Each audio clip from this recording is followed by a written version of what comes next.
When is the last time that you had a vacation and that you did so without guilt, without fear that there would just be chaos in your law firm, that you were able to truly disconnect from your firm and get away? That's what we're going to talk about today. I'm Garcelle. I'm an attorney, but I'm also a coach for lawyers who I help them open and manage their own law firms. And I want to talk about vacations today because so many solos and small law firm owners do not take the vacations that they should be taking. Now, I am an attorney. I have my own law firm. I've had my own law firm for about 9 years now. And I would say that I take probably close to about 8 weeks of vacation every year. And we're coming up on a 2-week vacation. We're going to be going to Japan for 2 weeks. And I figured I would kind of share with you how I do that, how I make that happen, and kind of the planning that goes into it beforehand. And so my usual vacations look like maybe 1 to 2 weeks around spring break, probably about 3 to 4 camping trips over the course of the summer. We have a fifth wheel, so we go camping for like 4 or 5 days at a time throughout the summer. And then I close my office. I close the law firm for 2 weeks during the Christmas break. And so I would say, probably about 6 to 8 weeks a year of vacation. So how does this work? And there are some times where, I'm checking in on email, but I don't bring my laptop with me usually. And so I'm usually, but kind of checking in with, the firm. But like, how can you do that? You probably have a very well-deserved vacation coming your way. At least it should be if you haven't planned for it yet. And so if you haven't planned for it yet, let's talk about how we can plan one for you to do so. And then also, when I say that I take about 6 to 8 weeks of vacation a year, that doesn't include like downtime that I plan into my calendar. So that's like true like vacation with family or friends. But also throughout the year, like I'm planning like days that I'm just on do not disturb and that I'm working on the business of the law firm. It's important that you're taking those days and building those days into your schedule so that you can make sure that you're focused on the business and your goals and moving the business forward, okay? But for an actual vacation, how can you plan that? So for our trip to Japan that's coming up, I've been letting people know probably about 30 to 45 days before I leave. So letting current clients know that, hey, just as a heads up, I will be out of the office, for these dates. So letting people know, and clients are always understanding of that. Now, I will acknowledge that there's some practice areas that this is going to be maybe a little bit trickier, especially if you have like a more of a litigation type practice. So my practice is more of a motion practice. It's transactional and motion practice. I don't do trial work.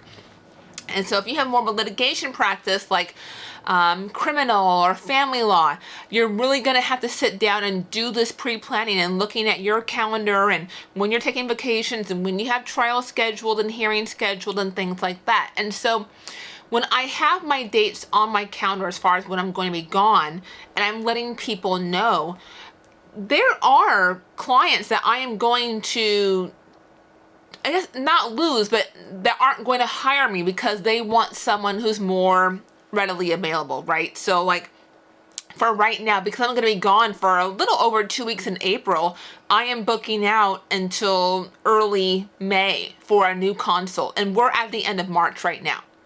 So if somebody wants to see me for a consult, they're having to wait about 6 weeks. And so some people are willing to wait, and some people need someone sooner.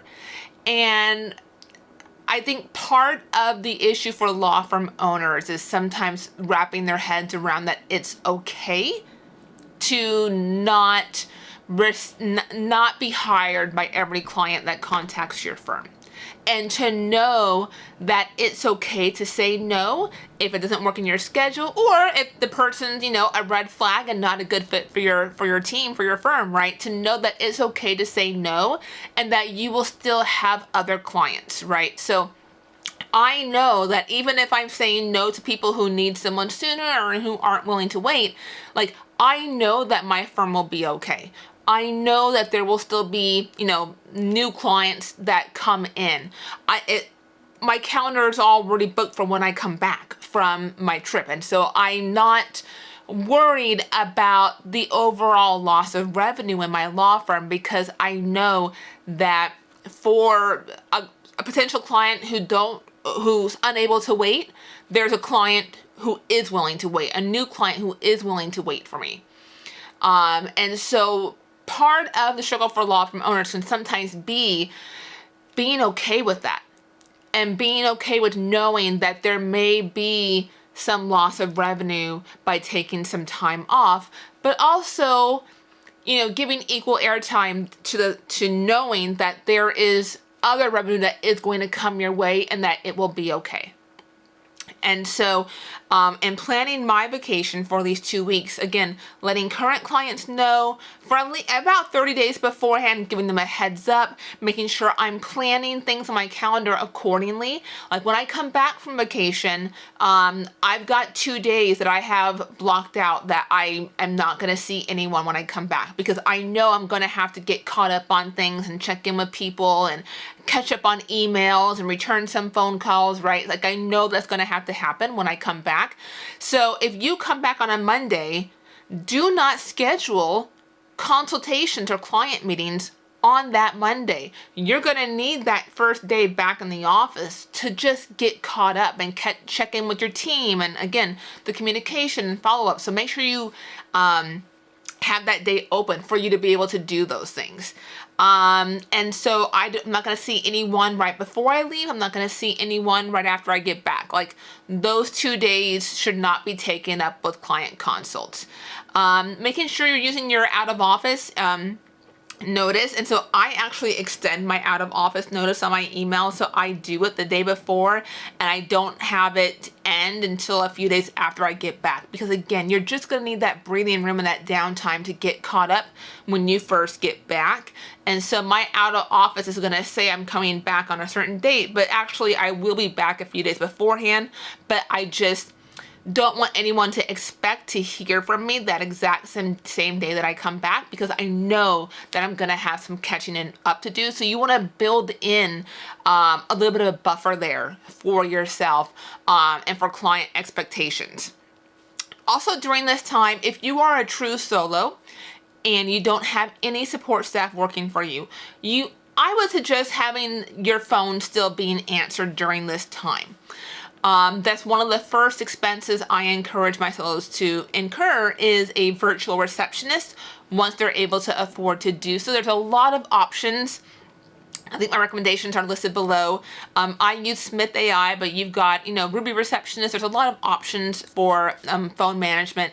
So I would suggest having the phones being answered and informing callers that you are, out of town, unavailable, and that they'll get a follow-up when you get back. I don't like the idea of phones going to voicemail. That's a personal preference of mine, to not have the phones go to voicemail. So something for you to consider if you don't have anyone handling your phones and you are going to be unavailable, because while you're on vacation, while you're out of town, you should not be answering your phones. Like if you are spending this time with your family to get away on a vacation that you worked so hard for, you should not be answering those phones and tied to your phone for that whole vacation. Now, there can be some set times where maybe, you check email in the morning and you check email in the evening when you're on vacation, right? I mean, you may need to touch base with the firm, some follow-up emails if it's needed, but it should not be interrupting your whole day. It should not be disrupting your vacation and the time that you need to have with your family or loved ones. And so for those of you who have not had, I am so shocked to hear from how many solos do not take a vacation and just go every day and don't take time for themselves to have a break from the office. You need that. In order for you to perform at your highest and best self as an attorney, you need that time. And so it's important that you do so. Even if it's just a little 3-day, 2-night, getaway, take the time for yourself. You worked hard, you deserve it. And it does just require that you do some planning and letting people know ahead of time, and coordinating your work, based on what the needs are in regards to your vacation. But if you pre-plan for it and put it on your calendar, you can make it happen. So I hope this is helpful. If you have not had a vacation in a very long time, this is your reminder, your permission to put that vacation on your calendar, schedule it in. It's not negotiable. It's on the calendar. You're going to work around it and plan around it. And then you're going to enjoy that time off, whether it's, 3 days, whether it's a week, whether it's 2 weeks, whatever it may be. You deserve it. You worked hard for it, and you should enjoy that for yourself. So I hope this is helpful, and I'll see you in the next one. All right.